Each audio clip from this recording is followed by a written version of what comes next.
It's day 21. Beautiful city called Ponte de Lima that sits on the banks of a river. It's absolutely breathtaking, and I'm sure it would be even more beautiful if it still wasn't 110 degrees after 9:30 at night. So, had to take some drastic measures, and that was to shell out a little bit more money, over $65 for a room with air conditioning. And just needed it. I've had several nights of sleep deprivation, just sort of lying in the heat. So, being a little bit of a luxury pilgrim tonight, but so be it. So, a quick story. We were in a farm. Here I've got the town name. It was called Lugar de Corgo. And there's a guidebook that is pretty much the Pilgrim's Bible that everybody uses because it talks about the different routes. It has endless suggestions. And the man who put this Camino Pilgrim guidebook together, obviously a very spiritual, deep, wise person. And it's filled with anecdotes and references of all kinds of inspirational material. So, in the book, it talks about this town. I have to keep looking at it, Lugar de Corgo. And it says, this is an albergue not to miss.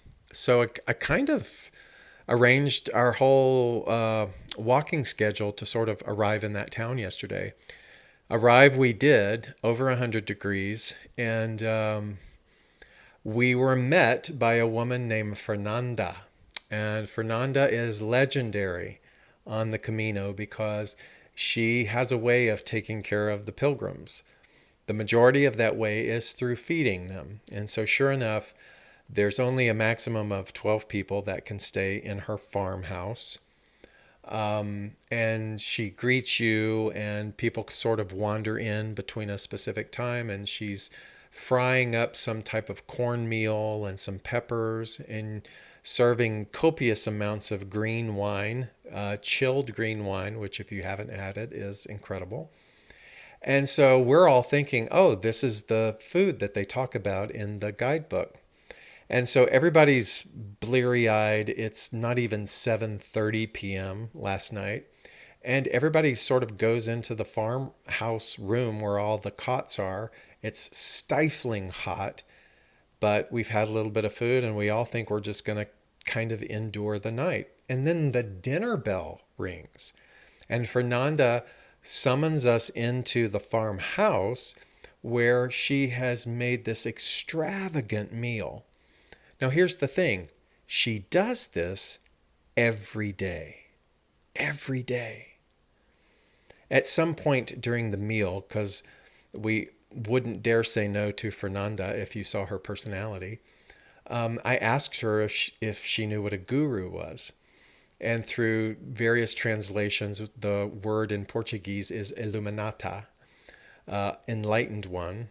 And I told her about Maharaji and that his advice was the best way to seek enlightenment is to feed people. I said, you're sort of the Camino guru. She loved that. And she went on to tell her story about how 12 plus years ago, a woman was wandering through that particular area in Portugal when that section of the Camino was not well known or traveled, begging her for a place to stay. And she turned her down, and the woman said, I don't want anything from you. I don't want food. I don't want anything. I just need lodging. I'm too afraid to sleep in the outdoors. And so one thing led to another, and Fernanda brought this woman in. The woman was so grateful after Fernanda brought her in, fed her, even fed her breakfast the next morning, that the woman said to her, I will take whatever request that you have with me to Santiago, and I will lay it on the altar, and I know that your life will be blessed from that moment. That was the beginning of her career as hosting pilgrims. And there's so much more beauty to that story. The man who actually wrote the guidebook was the second person to stop at Fernanda's home. And during the evening, during the meal, this is the main part, during the evening, everybody's talking. There's someone from Japan. There is someone who has a Bosnian mother and a Turkish father but was born in Germany. There is someone who is Filipino but lives in Bangkok. There are two women from Spain. There is one person from Argentina. There is myself and Britt from the United States. It's just this eclectic group of people around this table. And we're all communicating as best we can. We're all just amazed at all of the things that she's not only grown, but also prepared and served to us. So you can imagine how delicious it was. But as we're all speaking, Fernanda would look at us and she would go, "Open your heart!" And she would beat her chest, "Open your heart!" And she said this to one girl from Canada, "Open your heart!" And then she looked at the woman from Japan and she goes, "You are so quiet. Open your heart." And the woman said, "Well, in Japan, we have a saying, silence is golden." And Fernanda goes, "You're not in Japan. Open your heart."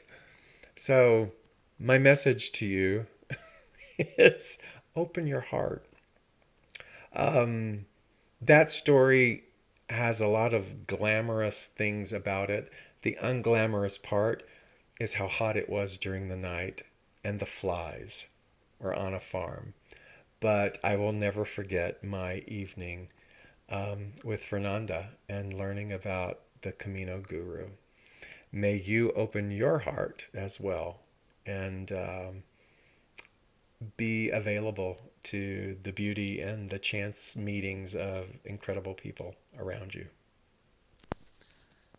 And I have to continue my thanks with all of the amazing contributors that have donated for Kaleidoscope Child Foundation. Thanks for opening your heart. First one off today is my niece, Tracy Shuck. Thank you so much, Tracy. Kathleen O'Neill, Barbara Bennett, Rebecca Pronchik, Carol Land, Allison and Reed Mallard back in Atlanta, and Christy Hardwick.